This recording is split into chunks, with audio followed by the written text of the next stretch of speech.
السلام علیکم ورحمۃ اللہ وبرکاتہ۔ الحمد للہ رب العالمین والعاقبۃ للمتقین والصلاة والسلام علی اشرف الانبیاء والمرسلین وعلى آلہ وصحبہ اجمعین ومن تبعهم بإحسان إلى يوم الدين۔ أما بعد فأعوذ بالله من الشيطان الرجيم۔ وأما من آمن وعمل صالحا فله جزاء الحسنى۔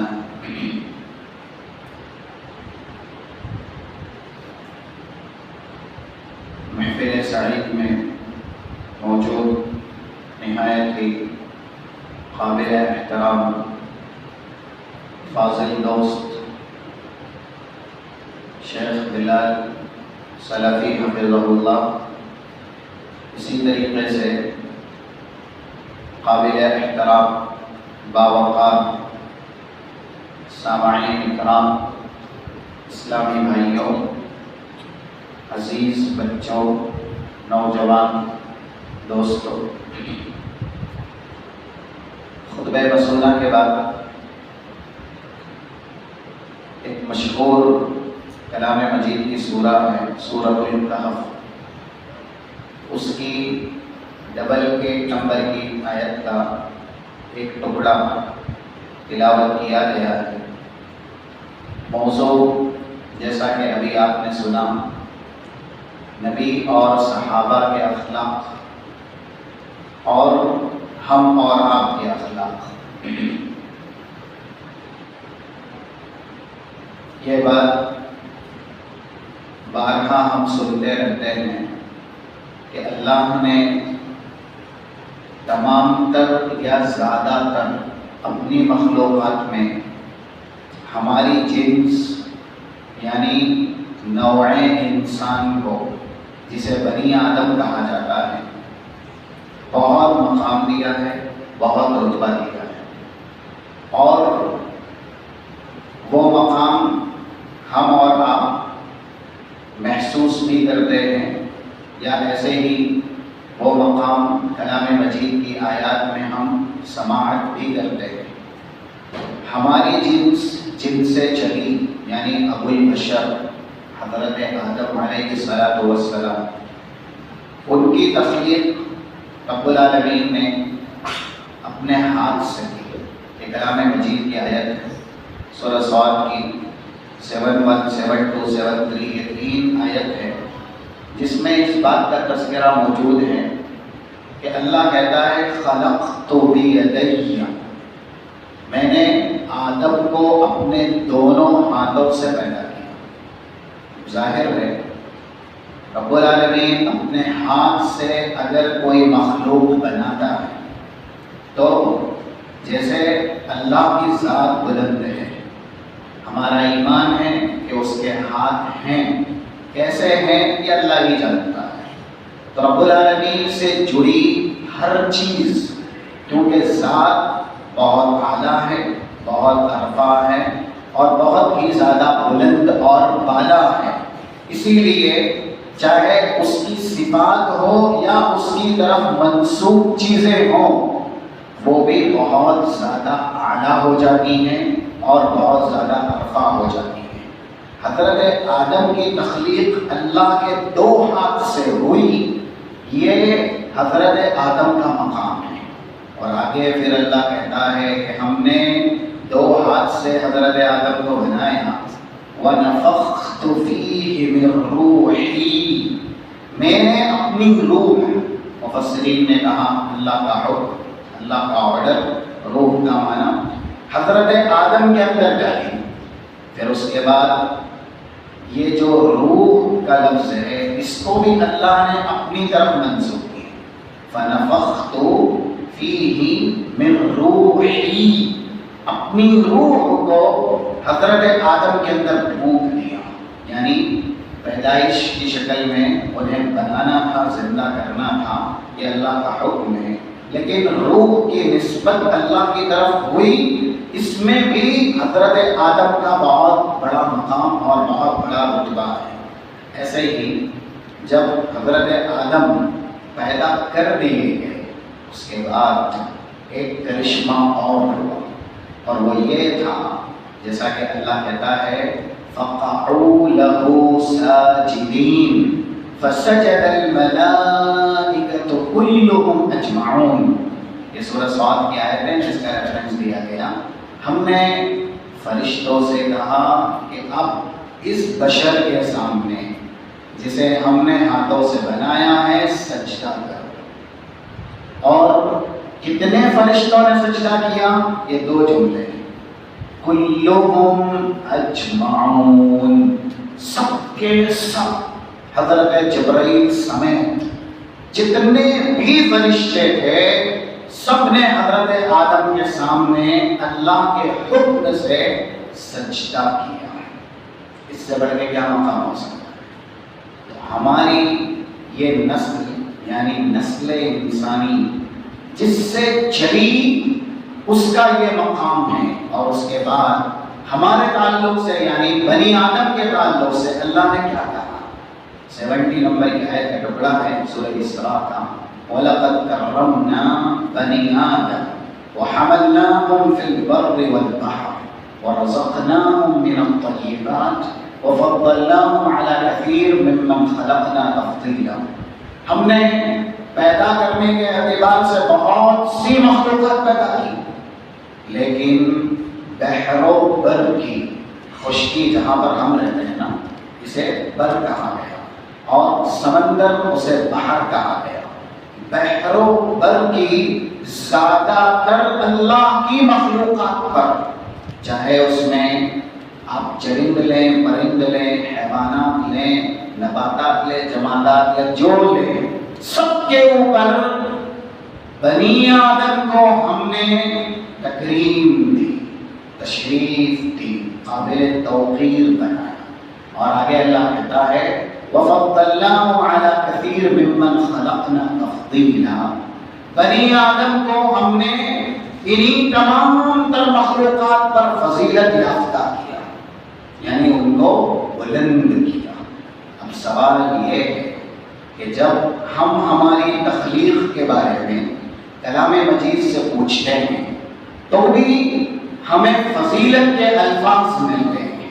یہ جو اللہ نے جسم دیا ہے نا، سر تا پیر، چہرے سے لے کر کے پیر تک، اس کو اللہ نے ایک جملے میں بیان کیا، چاہے سورہ 3 کا ابتدائی جملہ ہو آیت نمبر 4 کا، اور ایسے ہی 64 نمبر کی آیت کا ٹکڑا ہے سورہ غافر کا، اور اسی طریقے سے سورہ تغابن میں ہے 3 نمبر کی آیت کا ٹکڑا، وَصَوَّرَكُمْ فَأَحْسَنَ صُوَرَكُمْ۔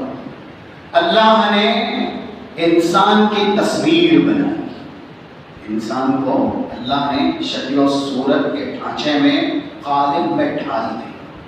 اب اس تصویر کے بارے میں ایک صفت آئی، کیا ہے وہ صفت؟ لَقَدْ خَلَقْنَا الْإِنسَانَ فِي أَحْسَنِ تَقْوِيمٍ یا وَصَوَّرَكُمْ فَأَحْسَنَ صُوَرَكُمْ۔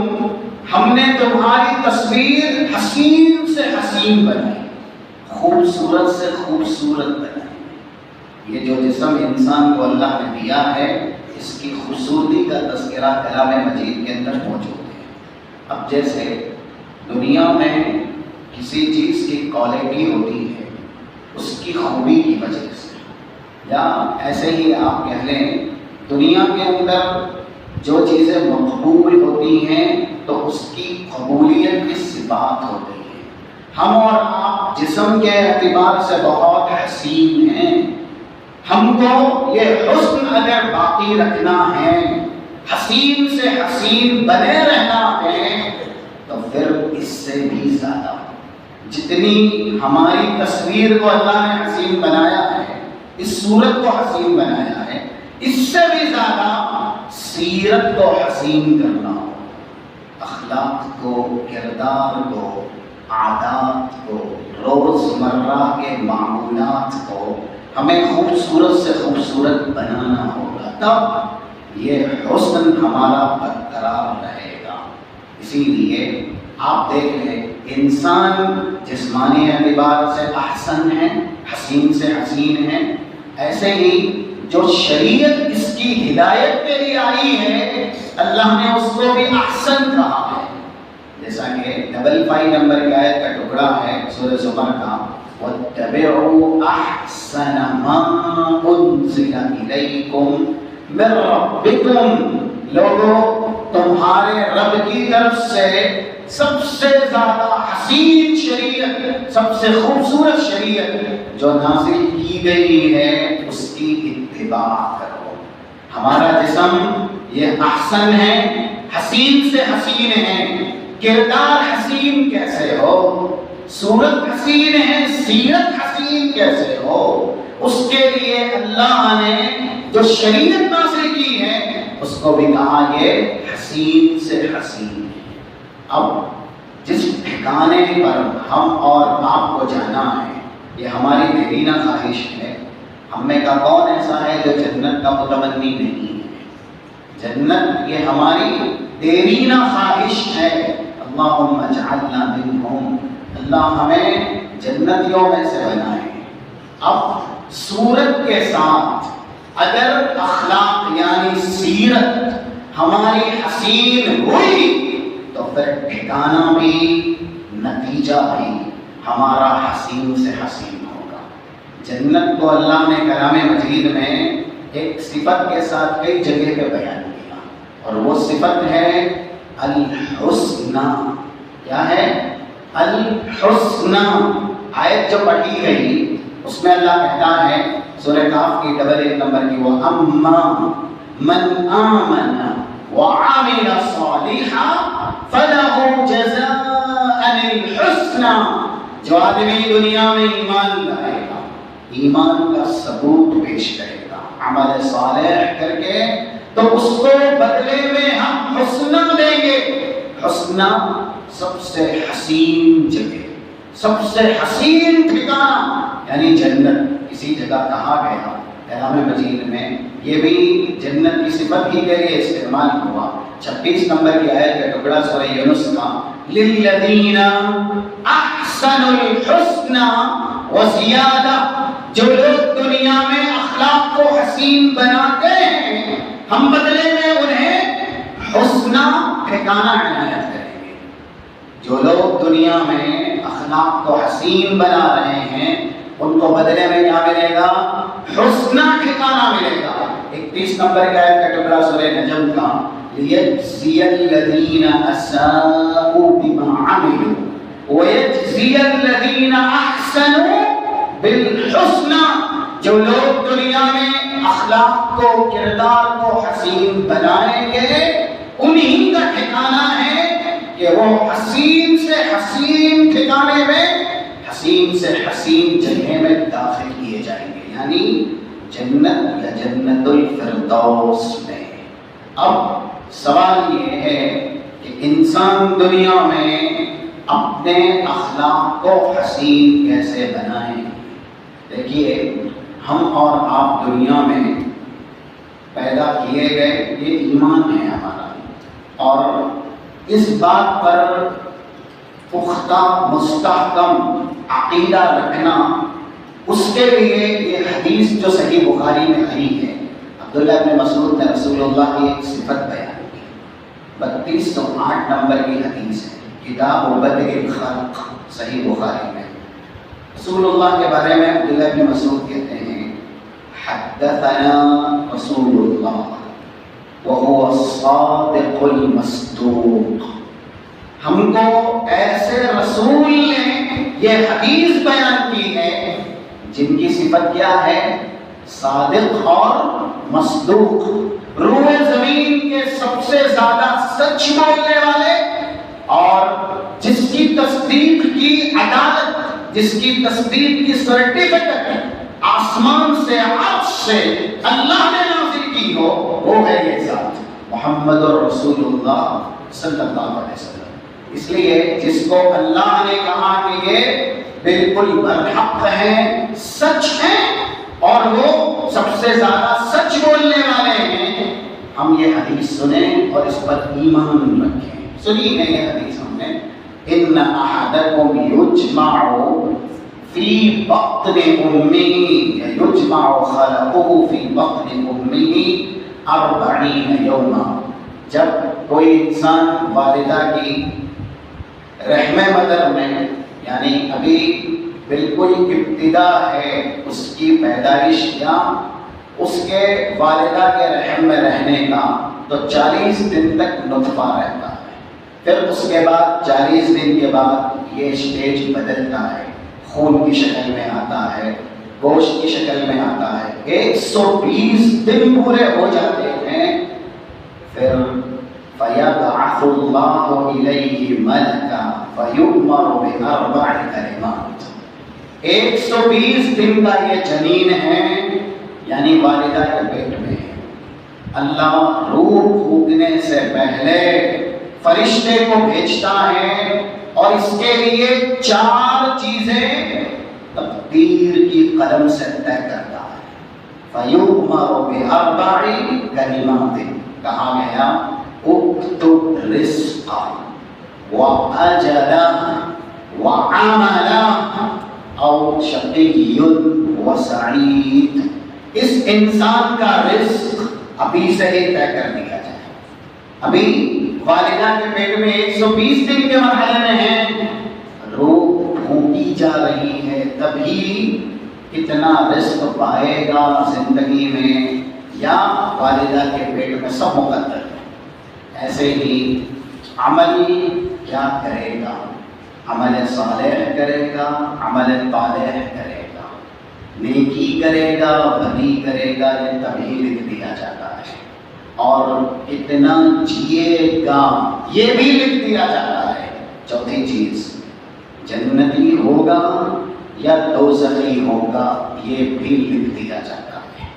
اب صحابہ نے بھی یہی پوچھا کہ اللہ کے نبی، ہر کسی کا ٹھکانہ طے ہے کہ یہ جنتی ہے یہ دوزخی ہے، پھر دنیا میں عمل، رسول اللہ نے جواب دیا انسان کو اپنے اخلاق کیوں اچھے بنانے چاہیے، اور ایسے ہی اچھے اخلاق کسے کہتے ہیں اس کا جواب ہے اس حدیث کے اندر جو صحیح بخاری میں ہے اور ابو داؤد میں ہے۔ 4949 صحیح بخاری کا ریفرنس ہے، اور ایسے ہی 4696 ابو داؤد کا ریفرنس ہے۔ رسول اللہ کہتے ہیں جو شخص دنیا میں جنتی بنا کے پیدا کیا جاتا ہے، ہر بچہ آیا ہے نا دنیا میں، ابھی وہ 120 دن کا تھا تبھی اس کا ٹھکانہ بھی طے کر دیا گیا تھا، تو جو بھی آیا ہے اپنا ٹھکانہ لے کے آیا ہے۔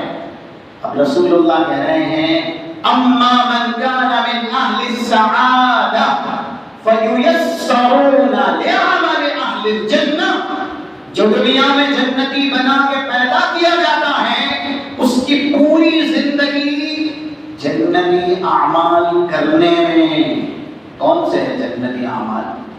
کیا کریں گے تو جنت ملے گی؟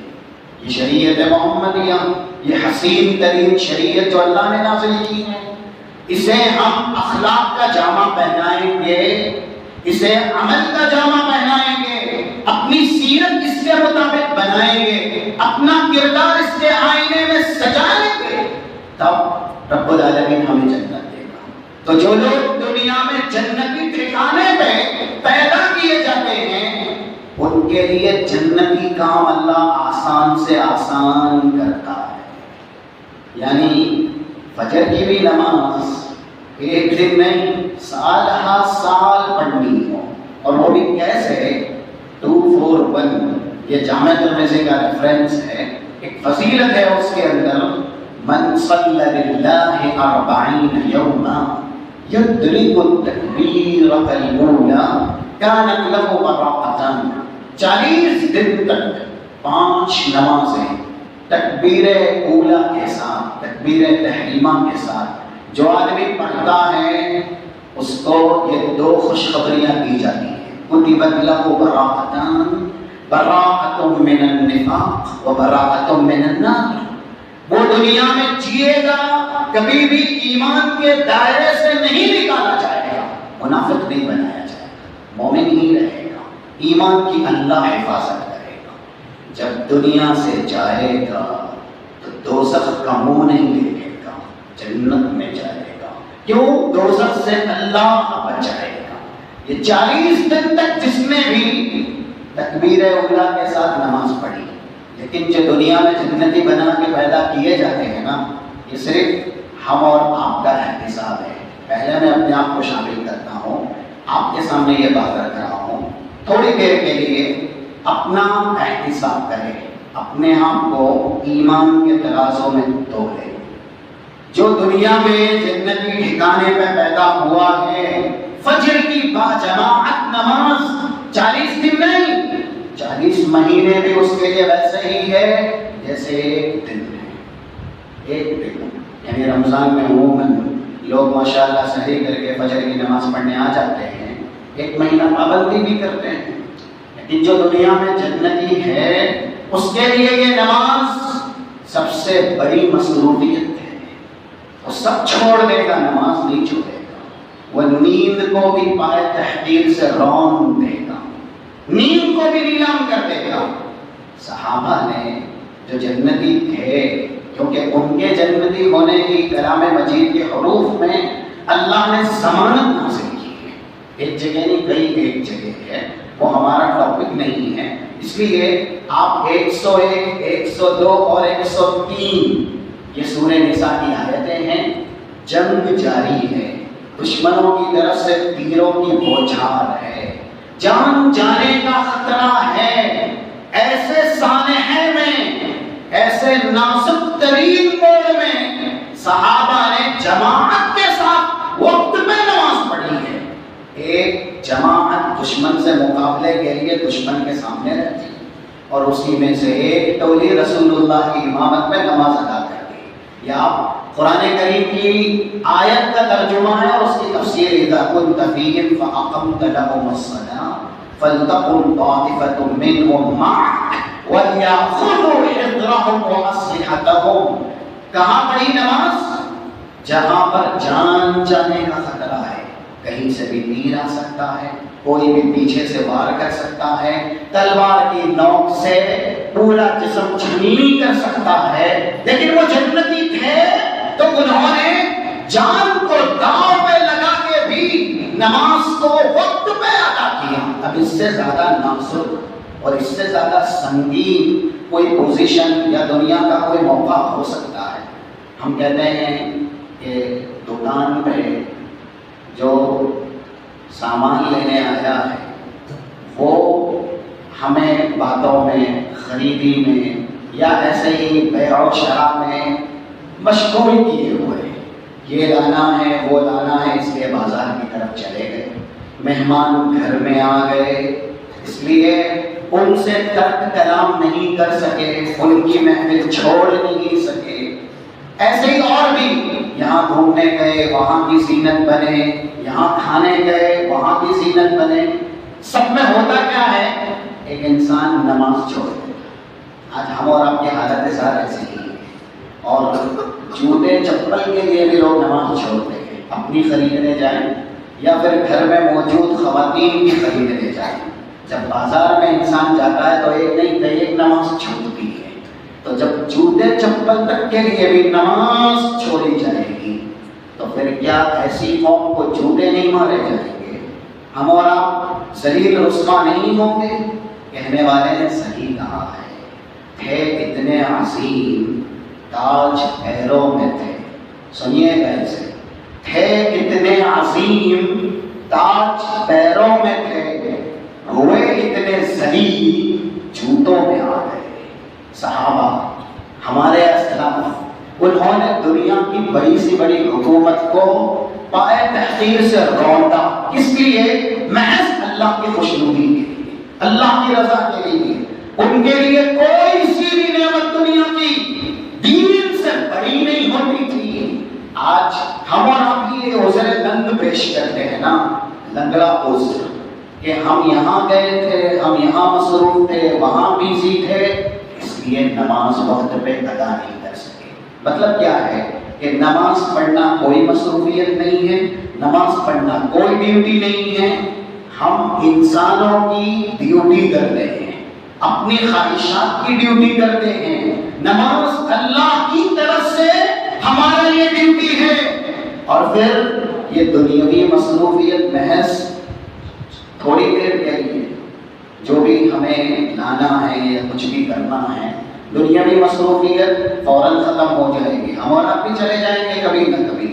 یہ محفل جس طرح سے یہ دین کی محفل ہے نا، تھوڑی دیر کے لیے سجی ہے، اس کے بعد اختتام پذیر ہو جائے گی. یہ زندگی کا میلہ جو ہم اور آپ کے اہل و عیال، فیملی، رشتے دار، سماج، معاشرے، عزیزہ، اقربا، دوست، احباب، اہل جماعت، ان کی شکل میں سجا ہے، یہ سجے گا نہیں زیادہ تر. یہ کبھی نہ کبھی ختم ہوگا. یہاں کی روشنیاں ماند ہوگی، یہاں کی روشنیاں بجھائی جائے گی، تو ہماری زندگی کا چراغ کبھی نہ کبھی گل ہوگا ہی ہوگا. کب ہوگا یہ اللہ جانتا ہے. یہ کتاب زندگی کبھی نہ کبھی بند ہوگی ہی ہوگی. کب ہوگی یہ اللہ جانتا ہے. لوگ یہ کیوں نہیں سمجھتے کہ نماز پڑھنا بھی مصروفیت ہے، نماز پڑھنا بھی مشغولیت ہے. کبھی ہم یہ کہتے ہیں کہ ہم نے نماز کے لیے دنیا کا یہ سب سے قیمتی اور سب سے ضروری کام ترک کر دیا. کبھی ہم یہ کہتے ہیں، لیکن جو لوگ دنیا میں جنتی بنا کے پیدا کیے جاتے ہیں نا، وہ لوگ ایسا کر کے دکھاتے ہیں. ابھی ایک مثال ہم نے آپ کو دی نا صحابہ کی. آپ ایک مخصوص نام کا کیریکٹر جو حدیث کے اندر بیان ہوا ہے کہ کیسے ایک انسان اپنی دنیا کی سب سے قیمتی چیز صرف اور صرف جنت حاصل کرنے کے لیے نیلام کر رہا ہے. ہم نماز جو کہ جنت میں جانے کی ضمانت ہے نا، قد افلح المؤمنون، سورہ مومنون کی پہلی آیت، صفت پہلی ہے الذین هم فی صلاتهم خاشعون. 10-11 یہ جو آیتیں ہیں وہاں پر اللہ کہہ رہا ہے والذین هم علی صلواتهم یحافظون اولئک هم الوارثون الذین یرثون الفردوس هم فیہا خالدون. جنت میں جانے والوں کی پہلی صفت بھی نماز ہے، اور جنت الفردوس کے وارث بننے والوں کی آخری صفت بھی کلام مجید میں نماز استعمال کی ہے. آغاز نماز، انجام نماز. اس لیے تو رسول اللہ نے کہا 39 یہ صحیح النسائی کا حوالہ ہے، وَجُعِلَتْ قُرَّةُ عَيْنِي فِي الصَّلَاةِ، نماز میرے آنکھوں کی ٹھنڈک ہے. ہماری آنکھوں کی ٹھنڈک نیند ہے. اسی لیے فجر میں انقلاب کی باتیں ہم اور آپ کرتے ہیں. مثلا جمعہ میں جو تعداد آتی ہے ماشاءاللہ، کسی بھی مسجد ہم اور آپ اچھی طرح جانتے ہیں، یہاں پر بھی کیا اتنی ہی تعداد فجر کی نماز میں آتی ہے؟ اور فجر کی نماز میں حوالہ دے رہا ہوں آپ کو 1119 صحیح الجامع 1119 نمبر کی حدیث. جمعہ کا دن ہوتا ہے، جمعہ کی نماز سے بھی افضل، جملہ سنیے گا، جمعہ کی نماز سے بھی افضل جمعہ کے دن جو فجر کی نماز پڑھی جاتی ہے وہ ہوتی ہے. رسول اللہ کا ارشاد افضل الصلوات صلاۃ الفجر یوم الجمعہ جماعہ. سب سے افضل ترین نمازوں میں سے جمعہ کے دن فجر کی نماز باجماعت ادا کرنا ہے. اب جمعہ کے دن فجر کی نماز ہوتی ہے نہیں ہوتی ہے؟ ہوتی ہے نا، اذان تو ہوتی ہے. جتنے لوگ جمعہ ادا کرنے آتے ہیں اس کا اپنا مقام ہے جمعہ کا. ایسا نہیں ہے کہ ہم جمعہ میں نہ رہیں نعوذ باللہ، لیکن جس شدت اور جس طرح توانائی کے ساتھ اور ایسے ہی دلچسپی کے ساتھ ہم جمعہ کی نماز کا التزام کرتے ہیں، اہتمام کرتے ہیں، اس سے بھی بہتر نماز ہے جمعہ کے دن کی فجر کی نماز جماعت کے ساتھ. ہم اور ہم کیوں نہیں اس کا التزام کرتے ہیں؟ تو جو لوگ دنیا میں نماز کے لیے کچھ نہیں چھوڑتے، دین کے لیے کچھ نہیں قربان کرتے، ان کے لیے حسین ترین ٹھکانہ نہیں ہوتا. جو لوگ جنتی بنا کے دنیا میں پیدا کیے جاتے ہیں، یہ کیریکٹر ہے، سنیے بطور مثال 7024 7024 نمبر کی حدیث ہے. صحیح ابن حبان کی. نام ہے صحابی کا عمرو بن الجموح. کیا نام ہے؟ عمرو بن الجموح. صحابی کیسے ہیں ان کے بارے میں سنیے. صحابی معذور ہیں، یعنی ان کے پیر صحیح سالم نہیں ہیں. صحابی کون ہیں؟ معذور ہیں، پیر صحیح سالم نہیں ہیں. گھر والوں سے چھپ چھپائے معرکہ احد میں کسی طریقے سے ان کے سہارے پہنچ گئے. رسول اللہ سے ملاقات کی اور ایک سوال کیا. سوال کیا تھا؟ من قتل اليوم یا رسول اللہ فہو فی الجنہ. آج کے دن اگر کوئی یہاں پہ اسلام کی خاطر اپنے جسم کے ٹکڑے کروائے، جام شہادت نوش کرے، تو کیا جنتی ہے؟ فقال نعم. رسول اللہ نے کیا کہا؟ ہاں وہ جنتی ہے. آج کے دن اعلاء کلمت اللہ کے لیے، دین کی سربلندی کے لیے جسم کے جو بھی ٹکڑے کروائے گا، جام شہادت پیے گا، وہ جنت میں ضرور جائے گا. صحابی کون ہیں؟ معذور ہیں. دیکھیے یہ جنتی ہونے کی نشانیاں ہیں. ہم اور آپ، میں پہلے اپنے آپ کو شامل کر رہا ہوں، ہم جنت میں جانے کے متمنی ہیں. کون نہیں ہوگا بھائی؟ جنت میں جانا کس کی آرزو نہیں ہے؟ کون سا اہل اسلام ہے جس کی دیرینہ آخری پہلی خواہش جنت نہ ہو؟ ہے ایسا کوئی بدنصیب؟ ہر کسی کی یہ خواہش ہے. اگر وہ اسلام والا ہے تو صرف اور صرف وہ جنت کی آرزو، جنت کی امید کرے گا. اگر اس میں اسلام کی رمق ہے، اسلام کے تعلق سے کچھ بیداری ہے. لیکن جنت جتنی قیمتی ہے نا، اس کی قیمت ادا کرنی پڑتی ہے. دنیا میں بڑی گاڑیاں ہیں، بنگلے ہیں، یہ سب لینے کے لیے آپ خواب دیکھیں یہاں اور آپ خواب دیکھیں، کیا حاصل ہو جاتا ہے؟ آرزو تمنا کر لینے سے مل جاتا ہے؟ یا پھر جو جتنا قیمتی ہے سرمایہ، اس کی قیمت ادا کرنے سے وہ چیز ملتی ہے. یہ ہم عقل مند ہیں نا، الحمدللہ. عقل کا استعمال دنیا سے زیادہ دین میں کرنا چاہیے. جنت سے قیمتی کوئی جگہ نہیں ہے. ہم وہ باتیں یہاں پر نہیں بیان کرنا چاہتے جو جنت کی قیمت سے شریعت اسلامیہ میں بیان کی گئی کہ یہ کتنی قیمتی ہے. یہ اللہ کا دار الضیافہ ہے. جتنی ذات اللہ کی بڑی ہے، اس کا مہمان خانہ بھی اتنا ہی زیادہ عظیم ہے.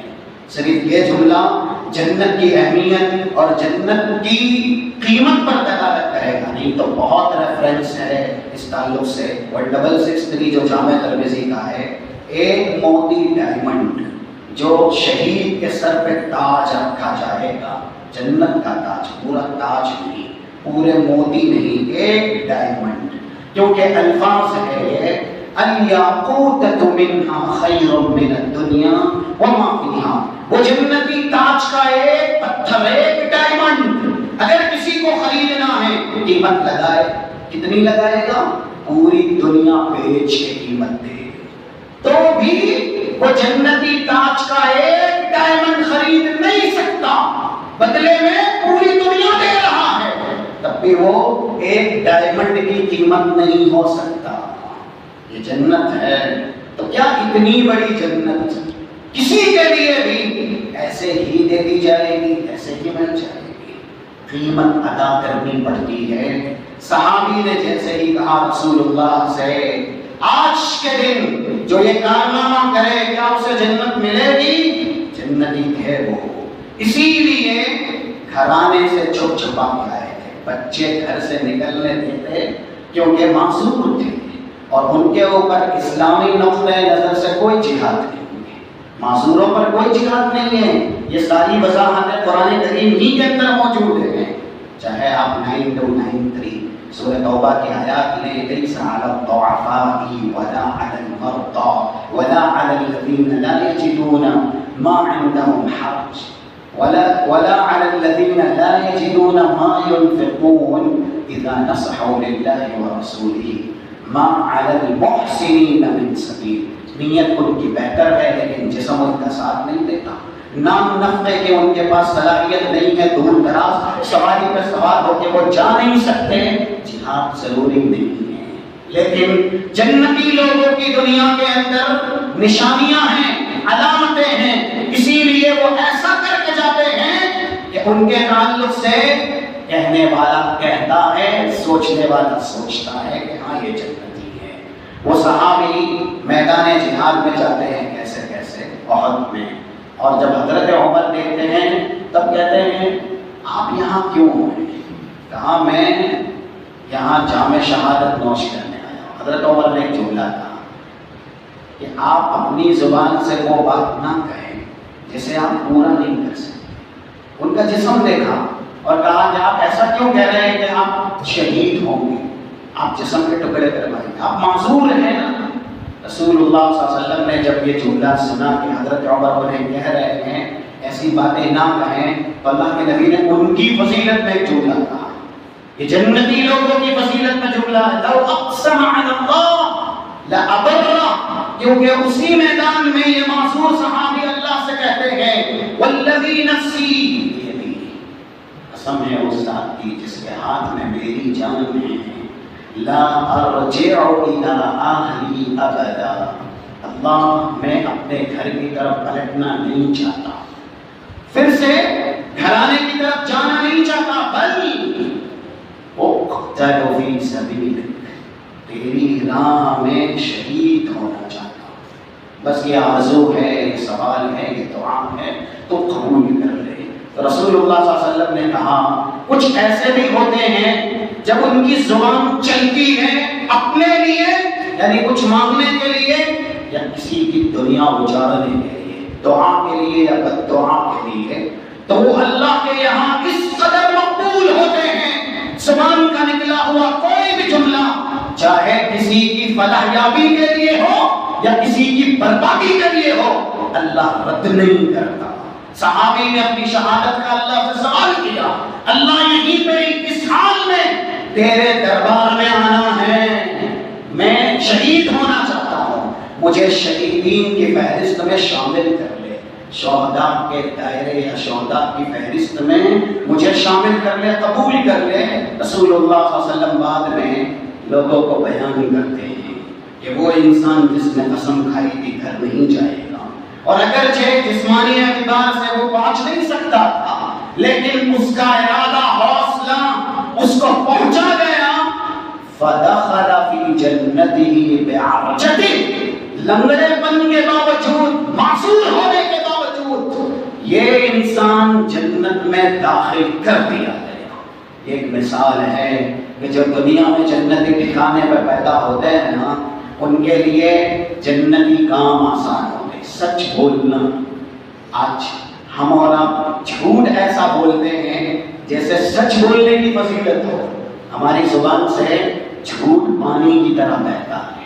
شکایات تو ہم کرتے ہیں، کیا رزق میں، معاش میں، تجارت میں، کاروبار میں برکت نہیں ہے، یا ایسے ہی تندرستی ہے، لاچاری ہے، بے بسی ہے، لیکن اس شکوے اور شکایت کی جو اصل وجہ ہے کہ ایک انسان اس اساس اور بنیاد پہ نہ تجارت کرتا ہے، نہ رزق حاصل کرتا ہے جس سے کہ اس کے رزق میں برکت دی جائے۔ جب انسان جھوٹ بولے گا، صداقت کی جگہ زبان سے افتراء پردازی کرے گا، تب جا کر کے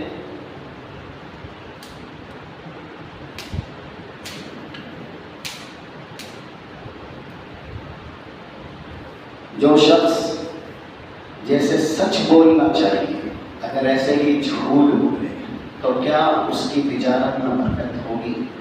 جبکہ اچھے اخلاق میں سے، بہترین کردار میں سے اعلیٰ ترین عادت ہے یا پھر ایسے ہی ایک بڑی صفت ہے انسان کی صداقت۔ اور رسول اللہ صلی اللہ علیہ وسلم جب بھی کوئی تقریر کرتے، کوئی خطبہ دیتے، تب آپ یہ باتیں جو حدیث کی ہے زیادہ تر اس چھوٹے یا بڑے خطبے میں ضرور پڑھتے تھے۔ امام بزار جن کی مشہور کتاب ہے مسند البزار، 6196 نمبر سے ایک حدیث نقل کی. حضرت انس کہتے ہیں قلما رسول اللہ صلی اللہ علیہ وسلم یخطب یا خطب. رسول اللہ صلی اللہ علیہ وسلم جب کبھی خطبہ دیتے الا قال فی، مگر اس خطبے میں آپ یہ حدیث ضرور پڑھتے. اور وہ حدیث کیا ہے؟ یہ ہے اچھے اخلاق، یہ ہے اسلامی کردار جن پر چل کر کے انسان کو جنت ملتی ہے. جو جنتی ہوتے ہیں ان کے کارنامے یہ ہوتے ہیں، ان کی سیرت ایسی ہوتی ہے. لا ایمان لمن لا امانت له ولا دین لمن لا عهد له. یہ رسول اللہ ہر درس میں پڑھتے تھے. جب بھی آپ نے کوئی تقریر کی، چاہے وہ واعظ بڑا ہو چھوٹا ہو، بہت کم ایسا کہ یہ حدیث آپ نے نہیں پڑھی ہو. حضرت انس کہتے ہیں نہیں تو یہ حدیث رسول اللہ کے واعظ میں ضرور شامل ہوتی.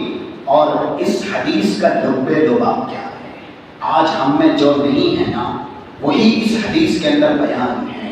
جس خوبی سے، جس صفت سے متصف ہونا چاہیے، جو اسلام کا معیار ہے، جو اسلام کا میزان ہے، ظاہر میں سب سے بہترین اخلاق ہے، وہ آج ہم اور آپ میں نہیں ہے. اس شخص کے ایمان کا کوئی اعتبار نہیں جس کے یہاں امانت کا پاس و لحاظ نہیں.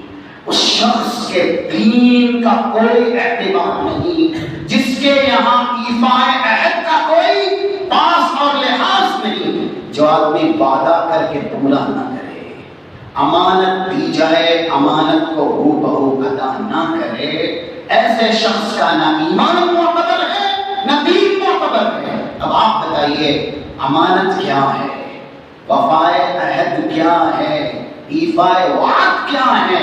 یہ سب اخلاق حسنہ میں عظیم صفتیں ہیں